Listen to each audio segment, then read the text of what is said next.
Petit test de connaissance. 3 questions au hasard auxquelles tu dois répondre le plus rapidement possible.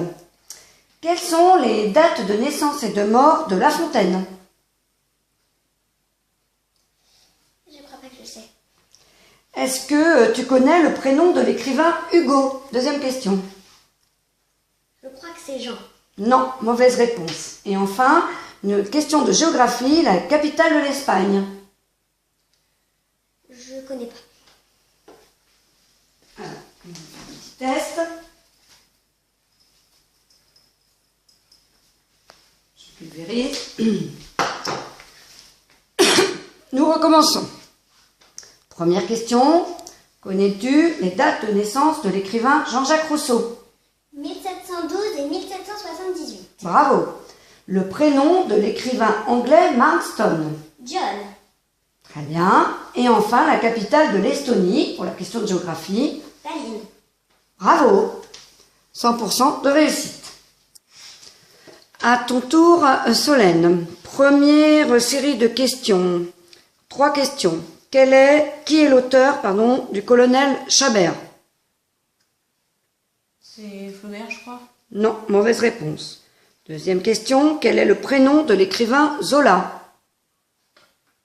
Alors là, je sais pas. Et enfin, à quel siècle appartenait Voltaire? 16e. Mauvaise réponse. On pulvérise.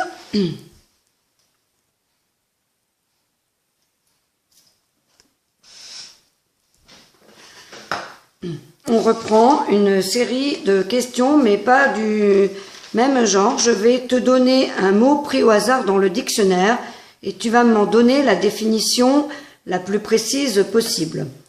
Ça va être les 3 premières lettres de l'alphabet, A, B et C. Alors, pour le A, antoinisme. Ah, c'est une religion théosophique divinisant l'individu et combattant la maladie par l'esprit, fondée par le Belge Louis-Antoine, né en 1846 et mort en 1912. Réponse complète. Ensuite, deuxième mot, la définition du baroque. Ah, c'est un style artistique et littéraire, né en Italie à la faveur de la réforme catholique et qui a régné sur une grande partie de l'Europe et de l'Amérique latine au XVIIe et XVIIIe siècle. Réponse fidèle au dictionnaire Larousse. Et enfin, à la lettre C, qu'est-ce que la chefferie? Ah, c'est un système social fondé sur l'autorité et le statut supérieur d'un chef coutumier, notamment en Afrique et chez les Kayaks. Très bien. Bravo. Excellente réponse. Maintenant, nous allons rester à la lettre D, mais je te donne donc une définition et à toi de deviner le mot. Étude systématique des méthodes d'évaluation en éducation et notamment des facteurs déterminant la notation aux examens. C'est la docimologie, non? Bonne réponse. Un adjectif maintenant à la lettre E. Se dit des espèces vivantes dont là où les cellules ont une membrane nucléaire séparant le noyau du cytoplasme. Eucaryote. Très bonne réponse. Et enfin, à la lettre G, une particule élémentaire agent des interactions entre les quarks. Gluon. Excellente réponse. Nous allons procéder à l'exercice de la dictée. Vous êtes prêtes?